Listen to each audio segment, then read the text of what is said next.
नमस्कार मित्रांनो, नवीन व्हिडिओमध्ये आपल्या सर्वांचं पुन्हा एकदा सहर्ष स्वागत. आत्ता आपण आलो आहोत परभणीमध्ये. सकाळीच आपण राज्यराणी एक्सप्रेसने CSMT टू परभणी असा प्रवास केलेला आहे आणि आता आपण इथे 2 ज्योतिर्लिंगाचं दर्शन करण्यासाठी आलो. माझ्यासोबत आहे अक्षय आणि मन्या. परभणी स्टेशनजवळच आपण लॉज बुक केला आणि फ्रेश वगैरे होऊन आत्ता आपण दर्शनाला चाललो आहे, पण त्याआधी नाश्ता करणार आहोत. तर आता आपण प्रवासाला सुरुवात केलेली आहे. परभणी स्थानकासमोरच आपण नाश्ता केलेला आहे. नाश्त्यामध्ये उपमा पोहे वगैरे होते, सो ते नाश्ता करून आता आपण प्रवासाला सुरुवात केलेली आहे.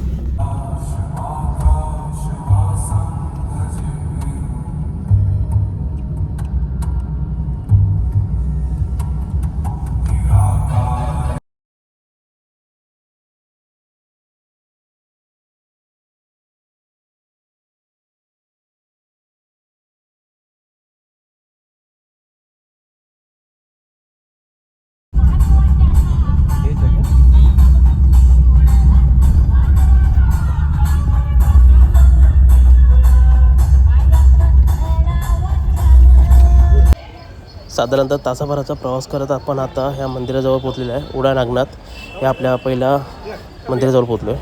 अगदी 2च मिनटात दर्शन करून आता आपण बाहेर आलेलो आहे. आणि अशा प्रकारचं काही मंदिराच्या बाहेरच इथे खिचडी वाटप आहे, प्रसाद वाटप. तर प्रसाद घेऊया. प्रसाद घ्या, इकडे प्रसाद चालू आहे.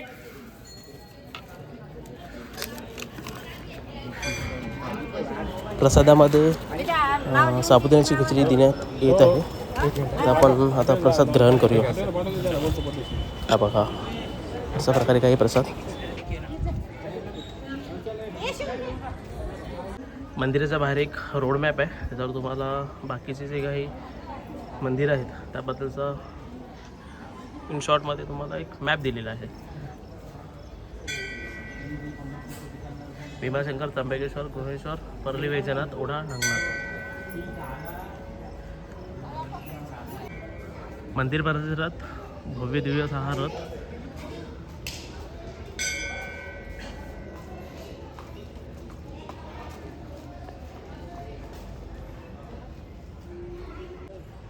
मंदिरात दर्शन करून आत्ताच जस्ट आम्ही बाहेर आलो आहे.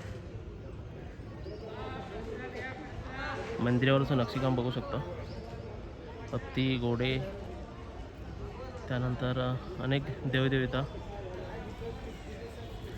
अगदी डिटेलिंगमध्ये असं काम केलेलं आहे ह्याच्यावर.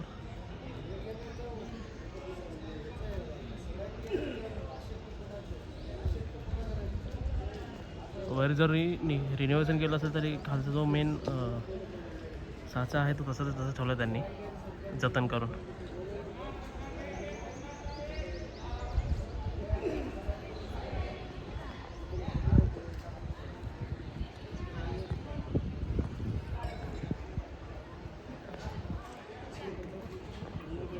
मंदिराच्या आजूबाजूला अशी अनेक छोटी मोठी मंदिरं आहेत विविध देवाचे. तर तिथेही तुम्ही दर्शन करू शकता. दर्शन एकदम व्यवस्थित झालं. अगदी 5 ते 10 मिनटात. जास्त गर्दी वगैरे नव्हती. फक्त एक मला खटकली ती गोष्ट म्हणजे इथल्या पुजाऱ्यांची थेट पैसे मागतात पूजा झाल्यावर. तर तुम्ही काय करायचं, थेट जे काही तुम्हाला दक्षिणा द्यायची ती तुम्ही दानपेटीत टाका, बाहेर कोणत्याही व्यक्तीला देऊ नका. मंदिर परिसरामध्ये असं अन्नक्षेत्र पण आहे जिथे तुम्ही प्रसाद घेऊन जाऊ शकता. त्याचा वेळ आहे 10 ते सायंकाळी 6 वाजेपर्यंत.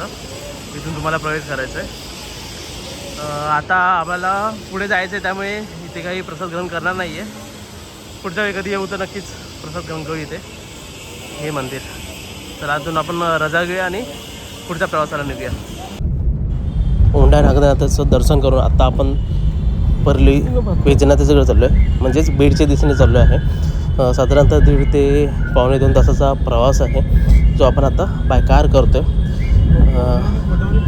ही नदी आणि सर्वात महत्त्वाचं मला एक गोष्ट जर इथली आवडली असेल ते म्हणजे हे रस्ते पाहू शकता. एकदम सुरेख असे रस्ते आहेत, खूप छान असते. त्यामुळे प्रवास कंटाळा वाटत नाही आहे. सुसाट गाडी जाते, म्हणजे आपण तरी 80-90च्या स्पीडला गाडी चालवतो आहे, पण रस्ते खूप छान आहेत, त्यामुळे ही स्पीड मेंटेन करता येते आणि प्रवासही खूप छान होतो आहे.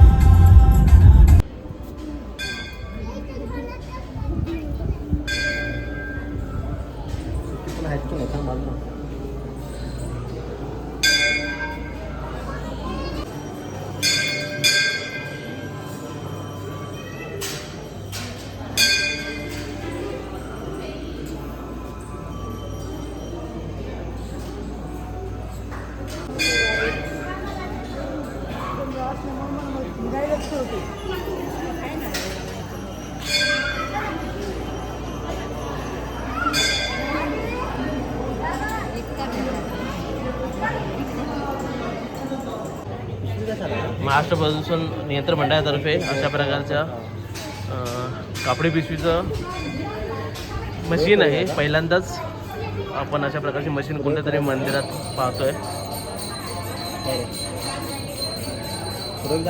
तर मला आता ही मशीन वापरून पाहणार आहे. इथून 10 रुपयाचं कॉईन टाकायचं असणार आतमध्ये.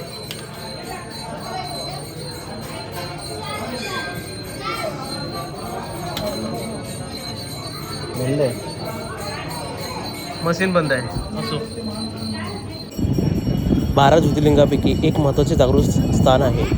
हे प्राचीन मंदिर 12व्या किंवा 13व्या शतकात देवगिरीच्या यादव काळात यांचा प्रधान हेमाद्री म्हणजेच हेमडपंत यांनी बांधले होते. 18व्या शतकात इंदूरच्या पुण्यश्लोक राणी अहिल्याबाई होळकर यांनी या मंदिराचा भव्य जीर्णोद्धार केला असा एक इतिहास आहे. दर्शनास आलेल्या सर्व भाविकांचे सहर्ष स्वागत. श्री वैजनाथ देवस्थान ट्रस्टच्या वतीने बाहेर गावाहून आलेल्या भाविकांसाठी खास अन्नछत्र सुरू आहे. अन्नछत्रात मंदिराचे हे मुख्य प्रवेशद्वार श्री ज्योतिर्लिंग क्षेत्र परली वैजनाथ आणि अशा प्रकारचं हे काही प्रवेशद्वार भव्य असं. आपण कार घेऊन आलो होतो त्यामुळे मागच्या बाजूने प्रवेश घेतला आणि तुम्हाला दाखवण्यासाठी मी परत एकदा फ्रंट साईडला आलो आहे. हो, अशा प्रकारचं काही मुख्य प्रवेशद्वार. नांदेड एक असा भंगार जिल्हा होता.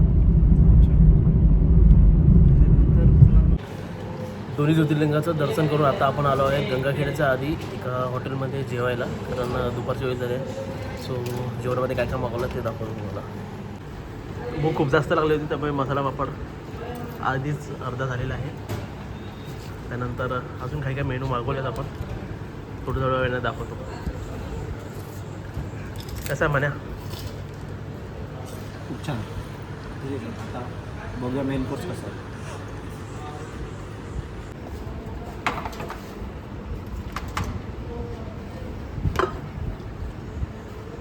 कोणती भाजी आहे? लसूण मेथी आहे. हां, मेथी आहे. चीज टाकायचं. सगळं चीज त्याला दे.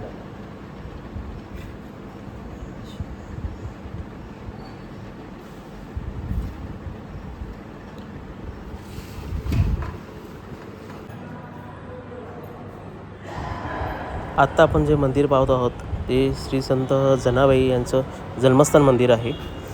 हे गंगाखेड शहरामध्ये येतं. परभणी ते बीड रस्त्याला गंगाखेड शहर आहे. या शहरामध्ये एक मुख्य मंदिर आहे जे अगदी गोदावरी किनाऱ्याच्या बाजूला आहे. संत जनाबाई या 13व्या शतकातील वारकरी संप्रदायातील सुप्रसिद्ध मराठी संत आणि कवयित्री होत्या. यांचा जन्म गंगाखेड जिल्हा परभणी इथे झाला. त्या स्वतःला नामयाची दासी म्हणून घेत असत. श्री विठ्ठल भक्तीवर आधारित सुमारे 300 ते 340 अभंग गवळणी ओव्या रचल्या होत्या. इसवी सन 1350मध्ये पंढरपूर इथे या समाधीचा झाला. असा एक छोटासा इतिहास आहे. आणि ही जी पालखी पाहत आहे ती जी पंढरपूरला पालख्या जातात त्यापैकी एक आहे. अशा प्रकारचं हे मंदिर. आत्ता आपण आलो आहोत गोदावरी नदीकाठी. मंदिराच्या अगदीच 2 मिनिटाच्या अंतरावर हे गोदावरीचं पात्र आहे. आणि नदीपात्रात ही अनेक छोटी मोठी मंदिरं आहेत. आणि आत्ता आपण जिथे उभा आहोत तो घाट म्हणजे अहिल्याबाई होळकर घाट. गंगाखेड शहरामधला हा अहिल्याबाई होळकर घाट आणि समोर हा विस्तीर्ण असा गोदावरीचा पात्र, माफ करा, गोदावरी नदीचं पात्र आहे. चुकून गंगा बोललो. पाणी कमी आहे सध्या त्यामुळे आपल्याला ही मंदिरं दिसून येतात. दिवसभर ज्या गाडीने आपण प्रवास केला ती ही गाडी. सो तुम्हाला कॉन्टॅक्ट नंबर देतो दादाचा. तुम्हाला जर परभणी फिरायला असेल तर त्या गाडीने तुम्ही नक्की फिरू शकता. स्मूथ ड्रायव्हिंग आहे व्यवस्थित. आणि आपल्याला जे स्पॉट आहेत ते पण व्यवस्थित टायमात कवर केलं आहे. महाराष्ट्र गीत आहे. परभणीत जर तुम्हाला कुठे फिरायचं असेल तर ह्या दादांचा मी तुम्हाला कॉन्टॅक्ट नंबर स्क्रीनवर देतो. त्यांना नक्की कॉन्टॅक्ट करा. किंवा आमच्यासारखं एका दिवसात 2 ज्योतिर्लिंगाचे दर्शन करायचं असेल तर त्यासाठीही तुम्ही गाडी बुक करू शकता. गाडी नीट अँड क्लीन आहे. दादांची ड्रायव्हिंग हे 1 नंबर आहे. सो नक्की कॉन्टॅक्ट करा यांना. व्हिडिओची सुरुवातीला जसं तुम्हाला मी सांगितलं होतं परभणी रेल्वे स्टेशनच्या बाजूलाच एका लॉजमध्ये आपण रूम बुक केला होता. सो अशा प्रकारचा काही लॉज ओके आहे, नॉट गुड पण ठीक आहे. आणि परभणी रेल्वे स्टेशनपासून अगदी जवळ आहे. बस स्थानक पण इथून 1-2 मिनटाच्या अंतरावर आहे. अशा प्रकारचं काही परभणी बस स्थानक बघू शकता. इथून तुम्हाला गंगाखेड, परली वैजनाथ आणि इतर ठिकाणी जायला बसेस अवेलेबल आहेत.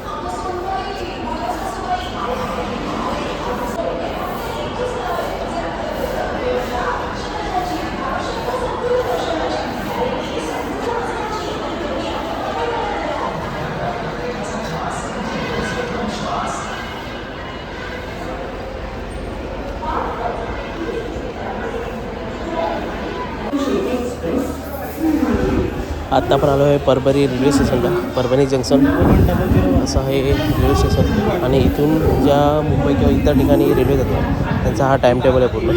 व्हिडिओ पॉज करून टाईम टेबल आपण चेक करू शकता. नांदेड रूटला परभणी जंक्शनचं हा मुख्य रेल्वे स्टेशन आहे.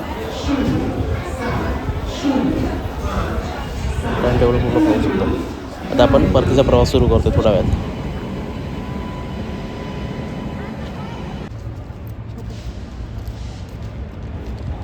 ज्या ट्रेनने आपला परतीचा प्रवास होतो आहे ती नंदीग्राम एक्सप्रेस आत्ता प्लॅटफॉर्मला आलेली आहे. खरं तर दुपारपर्यंत आपण वेटिंग लिस्टला होतो पण तसं चार्ट प्रिपेअर झाला त्यानंतर आपल्या सीट कन्फर्म झाल्या. सो आता बिंदास आपला प्रवास होणार आहे मुंबईपर्यंतचा. नंदीग्राम एक्सप्रेस 110002 परभणी जंक्शन ते दादर असा हा प्रवास आपल्या या ट्रेनने होणार आहे.